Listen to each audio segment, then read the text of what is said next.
Ya itu Pak, dimasuk ini. Pak, jangan yang masuk Pak. Yang di depan itu bos Pak, kalau yang di depan Pak. Aku udah cek dulu ini. Assalamualaikum warahmatullahi wabarakatuh. Waalaikumsalam warahmatullahi wabarakatuh. Terima kasih Bapak Ibu semua untuk waktu yang sudah diberikan. Hari ini saya akan mempresentasikan RTL, yaitu rencana tindak lanjut dari kegiatan PKG PJOK yang sudah berjalan hampir 3 bulan. Nah ini RTL ini akan saya tindak lanjuti di SD Negeri 2 Metro Barat. Nah, saya akan bacakan, yaitu rencana tindak lanjut program pembelajaran berbasis proyek dalam komunitas belajar sekolah di SD Negeri 2 Metro Barat. Selanjutnya Pak. Nah, judul program atau kegiatannya yaitu berkawan dengan sehat, bergerak untuk bugar. Oke, selanjutnya latar belakang. Nah, ini latar belakang yaitu senam merupakan olahraga yang memiliki banyak manfaat bagi kesehatan fisik dan mental. Gerakan-gerakan senam yang terstruktur dan terarah dapat meningkatkan kekuatan otot, fleksibilitas, keseimbangan, koordinasi, dan daya tahan tubuh. Selain itu, senam juga dapat membantu mengurangi stres, meningkatkan mood, dan meningkatkan kualitas tidur. Di era modern ini, gaya hidup masyarakat cenderung kurang aktif dan lebih banyak menghabiskan waktu di depan layar atau dia kebanyakan memegang HP. Itu terjadi untuk usia anak bahkan sampai dewasa. Selanjutnya, hal ini berdampak negatif bagi kesehatan fisik dan mental, seperti obesitas, kegemukan badan, penyakit jantung, dan depresi.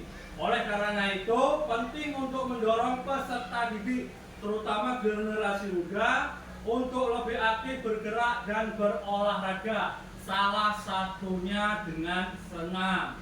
Selanjutnya, melalui PJBL, berkawan dengan sehat, bergerak untuk bugar, di sekolah mengenalkan konsep betapa pentingnya kesehatan jiwa dan raga bagi seseorang. Diharapkan peserta didik mampu mengkreasikan berbagai macam gerakan senam sebagai upaya perwujudan senam jasmani dan peserta didik. Juga mampu sadar akan betapa pentingnya kesehatan untuk diri kita sendiri. Dalam program ini, mengajak peserta didik mengkreasikan senam dengan mandiri, kreatif, dan inovatif. Selanjutnya Ibu. Nah, dalam program ini, murid dapat memilih aktivitas untuk mengembangkan kebugaran mereka sehingga pilihan yang mereka pilih bisa dipertanggungjawabkan untuk pelaporan proyek. Pelaksanaan program ini melibatkan komunitas belajar di sekolah, kolaborasi dengan guru, antar mata pelajaran khususnya guru PJOK dan guru kelas. Sebagai mentor untuk mengembangkan mental kebugaran siswa secara menyeluruh dengan memanfaatkan aset manusia yang ada, diharapkan mampu tercapai tujuan yang diharapkan. Selanjutnya, tujuan senam ini berkawan sehat dan senam bugar ini tujuannya nih ya Bapak Ibu ya. Yang pertama, peserta didik mampu mengelola emosi yang dirasakan, peduli terhadap kesehatannya, baik kesehatan mental maupun kesehatan fisik, serta peserta didik mampu mencari dan melakukan kegiatan-kegiatan positif dalam upaya memelihara kesehatan fisik maupun mentalnya. Selanjutnya, Belum Ibu? Masih yang kedua? Ya. Program ini melibatkan komunitas belajar di sekolah, utamanya guru mata pelajaran PJOK dan guru kelas. Kolaborasi ini diharapkan mampu membantu tujuan yang diharapkan, yaitu peserta didik mampu berkembang secara mental, sosial, dan bugar secara fisik. Oke, selanjutnya. Nah, capaiannya ada 4. Yang pertama kreatif, yang kedua peduli, yang keempat tanggung jawab, dan yang ketiga tanggung jawab, dan yang keempat menghargai perbedaan. Selanjutnya, nah ini langkah-langkah yang akan saya terapkan untuk mencapai tujuannya. Yang pertama koordinasi. Nah, saya akan koordinasi dengan pimpinan sekolah, terus dan tim KBS, orang tua, dan murid. Selanjutnya pendataan. Asesmen awal, membuat jadwal kegiatan, mendata sarana dan prasarana yang akan digunakan. Nah, mencari referensi.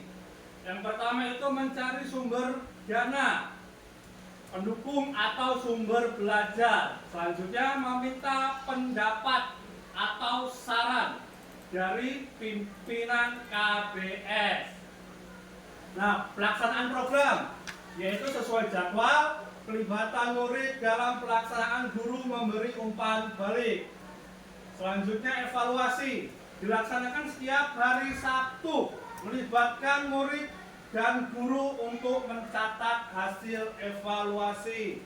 Yang terakhir, tindak lanjut. Pengembangan program secara berkelanjutan melibatkan aset atau instansi luar sekolah. Selanjutnya, nah ini struktur program dan mitra dalam komunitas belajar. Yang pertama, struktur programnya, jenis programnya kokurikuler. Terus ini apa Bu bacaannya Bu? Skala program itu peserta didik ya, yang didata yaitu mulai dari kelas 4, 5, 3, 4, 5, dan 6. Skala programnya peserta didik yang akan dilaksanakan dari kelas 3 sampai kelas 6. Selanjutnya, nah, struktur programnya. Program ini melibatkan siswa dari kelas 3 sampai kelas 6, usia antara 9 sampai 12 tahun. Tugas anggota komunitas belajar dalam program ini adalah sebagai tim fasilitator, baik sebagai pendamping maupun narasumber yang memberikan materi maupun penguatan kepada murid dalam pengembangan mental, sosial, dan peningkatan kebugaran. Nah, aset yang dimiliki ya di sekolah. Yang pertama manusia. Manusia itu di sini ada kepala sekolah, ada murid, ada guru, rekan sejawat. Nah, itu masih masuk aset dalam manusia atau lingkungan sekitar yang mendukung program pengembangan sekolah. Selanjutnya sosial, lingkungan yang saling mendukung serta kerjasama dengan instansi terkait dalam program yang saya laksanakan. Selanjutnya fisik, yaitu sarana dan prasarana sekolah yang mendukung pelaksanaan program. Yang keempat, lingkungan. Nah, ini lingkungan yang sejuk, nyaman, serta kondusif. Yang terakhir yaitu finansial. Finansial ini ada dari dana BOS atau dari tabungan peserta didik.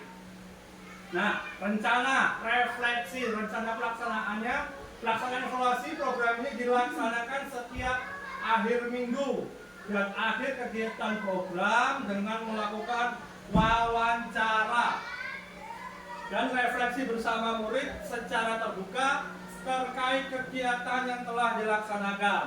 Murid diberi kebebasan dalam berpendapat, mencurahkan isi hati dan perasaannya selama mengikuti kegiatan, perubahan, dan hal baru apa yang mereka dapatkan selama mengikuti program serta membuat rencana perbaikan yang dipandu oleh Bapak atau Ibu guru. Nah, ini tantangannya Bapak Ibu. Ada 5 kemungkinannya. Yang pertama, konsistensi pelaksanaan program. Nah, ini biasanya program ini hanya bagus di awal. Seminggu pertama atau bulan pertama itu masih program ini berjalan. Terus masuk bulan kedua programnya itu tidak berjalan atau stuck lah. Nah, itu insya Allah saya akan melakukan. Insya Allah pelaksanaan program ini konsistensi. Ya, dalam semester ini insya Allah konsisten dalam semester 1 ini. Selanjutnya, yang kedua, keterlibatan aktif murid dalam program. Nah, ini kita sebagai guru khususnya harus aktif dengan murid dalam program yang nanti tentang berkawan sehat dan senam bugar. Nah, yang ketiga, komitmen. Kita dari guru dan murid juga harus punya komitmen untuk melaksanakan program ini. Yang keempat, konsistensi pengawasan dalam program. Nah, ini juga saya sebagai guru PJOK tidak bisa sendiri. Nanti bisa didampingi dengan guru kelas atau guru mapel yang lain untuk melaksanakan pengawasan yang program ini saya laksanakan. Terakhir, konsistensi penerapan pasca program. Nah, program ini sampai dengan semester 1. Nah, ini setelahnya itu semoga kita di semester 2 bisa konsisten dalam program ini, yaitu berkawan sehat dan senam bugar. Oke Bu, selanjutnya, nah ini solusi. Rencana solusinya yaitu untuk mengatasi tantangannya itu kita harus terus menjalin kolaborasi dengan komunitas belajar yang di sekolah. Terus meningkatkan konsistensi, komitmen dalam melaksanakan programnya, dan serta dukungan kepala sekolah dan orang tua murid. Selanjutnya, nah penutup ya, semoga kegiatan ini yaitu yang berkawan sehat dan senam bugar, kegiatan ini berjalan dengan baik sehingga mampu mencapai tujuan yang diinginkan serta bermanfaat bagi kegiatan kita sehari-hari. Nah, terakhir terima kasih Bapak Ibu. Nah, ini adalah program rencana tindak lanjut saya dalam diseminasi PKG PJOK yang diadakan BPG Lampung. Nah, itu dari program ini RTL ada yang ingin bertanya atau ada yang ingin mengasih masukan atau nasihat, saya persilahkan. Bapak Ibu, Bu Ami, Bu Eti, cukup? Oke. Terima kasih Bapak Ibu. Semoga rencana tindak lanjut dan program yang saya presentasikan kepada Bapak Ibu guru, semoga saya bisa melaksanakannya. Tentu juga dengan dampingan guru kelas, guru mapel, atau orang tua wali murid. Begitu saja. Saya akhiri. Wassalamualaikum warahmatullahi wabarakatuh. Waalaikumsalam warahmatullahi wabarakatuh. Tepuk tangan buat kita semua Bapak Ibu.